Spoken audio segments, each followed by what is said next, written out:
John Bolton, who takes over from H.R. McMaster as U.S. National Security Advisor today, warned the EU that more countries would follow the UK's example as the bloc is incapable of reforming itself. During an interview in the aftermath of the Brexit result, he said, David Cameron made a huge mistake in the 2015 election by promising a referendum and saying he would renegotiate a fundamental change in the relationship between the UK and the EU.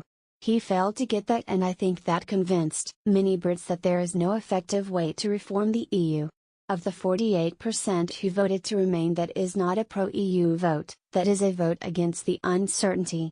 Even Remain people called their position Remain and Reform. Reform was not going to happen in the European Union. It takes exactly the shock therapy the Brits have administered. Britain can now rid itself of the sclerotic overregulation of the Brussels bureaucrats. It can reduce its taxes, reduce regulations, and be a much more attractive place for foreign investment.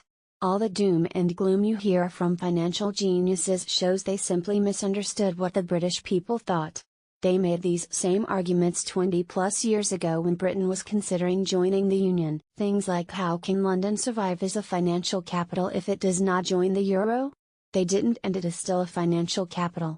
The security advisor was then asked how so many politicians and political commentators could have so misread the feelings of the British people. Mr. Bolton continued, theology. Inside the European Union, it is inconceivable that anybody would not want to be part of the European Union. That is what you hear from the continental European leaders today. Getty, Fox News. John Bolton praised the UK's decision to exit the EU after the Brexit referendum. The European Union has never been about business and economics. It has from its inception from the Treaty of Rome in 1957 been a political project to form a united Europe as an alternative to the United States, and that project is now on the road to failure.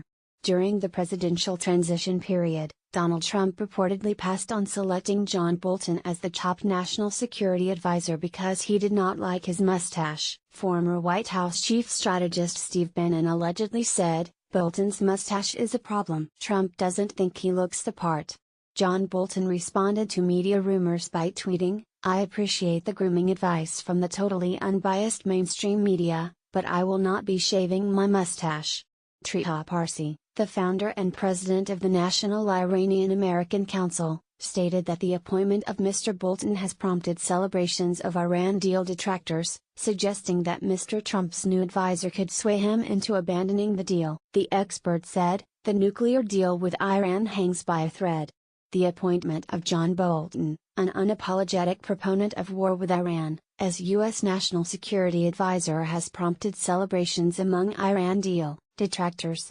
The announcement that nuclear talks with North Korea will be held around the same time that U.S. President Donald Trump must decide whether to keep or kill the Iran deal has further complicated the picture.